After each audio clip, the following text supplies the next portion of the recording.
سيدتي وسادتي، والآن إلى حضراتكم بيان الرئيس محمد حسني مبارك إلى الأمة. بسم الله الرحمن الرحيم. الإخوة المواطنون، أتحدث إليكم في ظرف دقيق يفرض علينا جميعا وقفة جادة وصادقة مع النفس تتوخى سلامة القصد وصالح الوطن. لقد تابعت أولا بأول التظاهرات وما نادت به ودعت إليه. كانت تعليماتي للحكومة تشدد على إتاحة الفرصة أمامها للتعبير عن آراء المواطنين ومطالبهم. ثم تابعت محاولات البعض لاعتلاء موجة هذه التظاهرات والمتاجرة بشعاراتها، وأسفت كل الأسف لما أسفرت عنه من ضحايا أبرياء من المتظاهرين وقوات الشرطة. لقد التزمت الحكومة بتنفيذ هذه التعليمات، وكان ذلك واضحا في تعامل قوات الشرطة مع شبابنا، فقد بادرت إلى حمايتهم في بدايتها احتراما لحقهم في التظاهر السلمي طالما تم في إطار القانون، وقبل أن تتحول هذه التظاهرات لأعمال شغب تهدد النظام العام وتعيق الحياة اليومية للمواطنين. إن هذه التظاهرات وما شهدناه قبلها من وقفات احتجاجية خلال الأعوام القليلة الماضية ما كان لها أن تتم لولا المساحات العريضة لحرية الرأي والتعبير والصحافة وغيرها من الحريات التي أتاحتها خطوات الإصلاح لأبناء الشعب، ولولا ما تشهده مصر من تفاعل غير مسبوق لقوى المجتمع. إنني كرئيس للجمهورية ومقتضى الصلاحيات التي خولها للدستور كحكم بين السلطات أكدت مرارا وسوف أظل أن السيادة للشعب، وسوف أتمسك دائما بحقي في ممارسة حرية الرأي والتعبير طالما تم ذلك في إطار الشرعية واحترام القانون. إن خيطا رفيعا يفصل بين الحرية والفوضى، وإنني إذ أنحاز كل الانحياز لحرية المواطنين في إبداء آرائهم أتمسك بذات القدر بالحفاظ على أمن مصر واستقرارها، وبعدم الانجراف بها وبشعبها لمنزلقات خطيرة تهدد النظام العام والسلام الاجتماعي، ولا يعلم أحد مداها وتداعياتها على حاضر الوطن ومستقبله.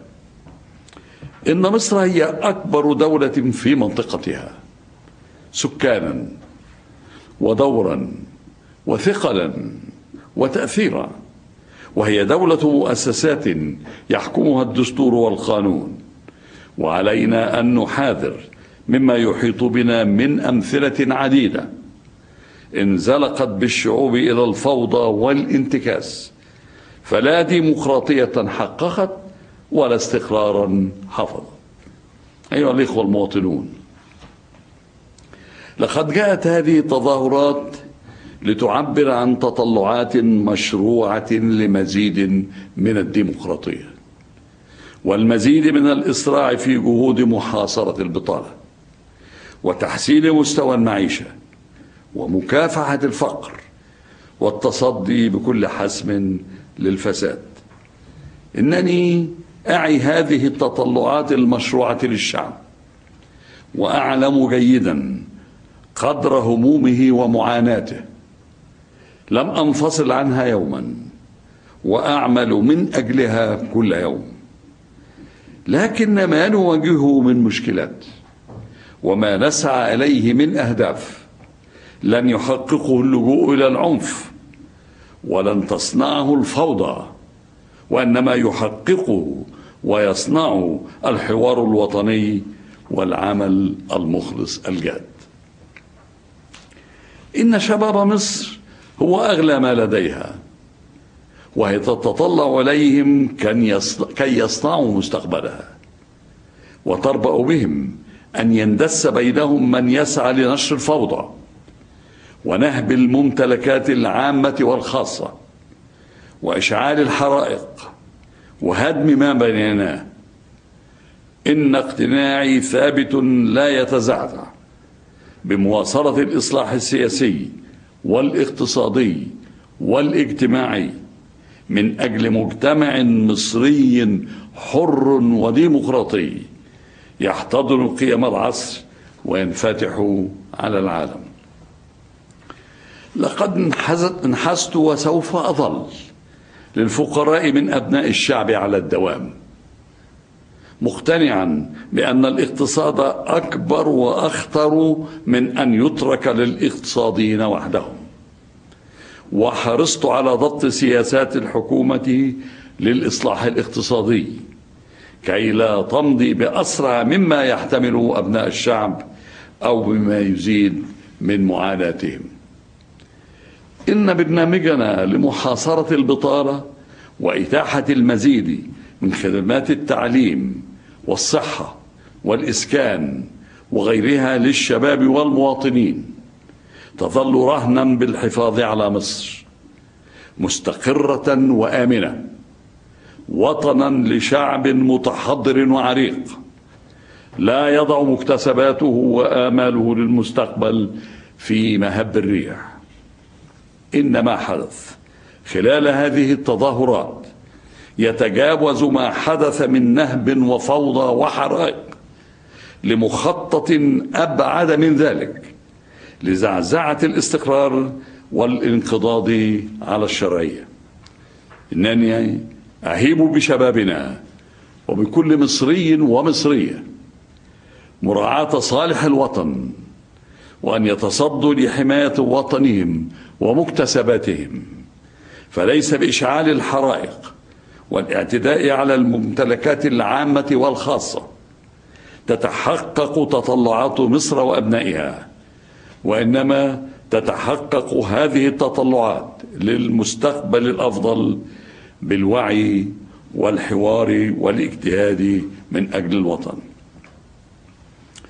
أيها الإخوة المواطنون، إني لا أتحدث إليكم اليوم كرئيس للجمهورية فحسب، وإنما كمصري شاءت الأقدار أن يتحمل مسؤولية هذا الوطن وأمضى حياته من أجله حربا وسلاما.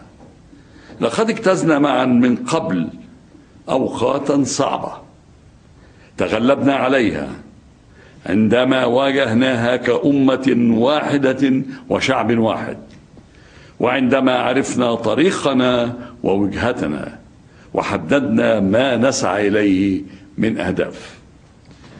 إن طريق الإصلاح الذي اخترناه لا رجوع عنه أو ارتداد إلى الوراء، سنمضي عليه بخطوات جديدة تؤكد احترامنا لاستقلال القضاء وأحكامه، خطوات جديدة نحو المزيد من الديمقراطية والمزيد من الحرية للمواطنين، خطوات جديدة لمحاصرة البطالة ورفع مستوى المعيشة وتطوير الخدمات، وخطوات جديدة للوقوف إلى جانب الفقراء ومحدودي الدخل.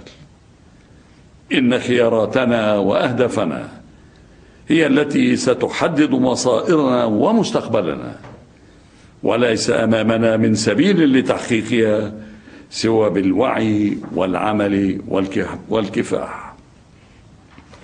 نحافظ على ما حققناه ونبني عليه، ونرعى في عقولنا وضمائرنا مستقبل الوطن. إن أحداث اليوم والأيام القليلة الماضية ألقت في قلوب الأغلبية الكاسحة من أبناء الشعب الخوف على مصر ومستقبلها، والتحسب من الانجراف إلى المزيد من العنف والفوضى والتدمير والتخريب.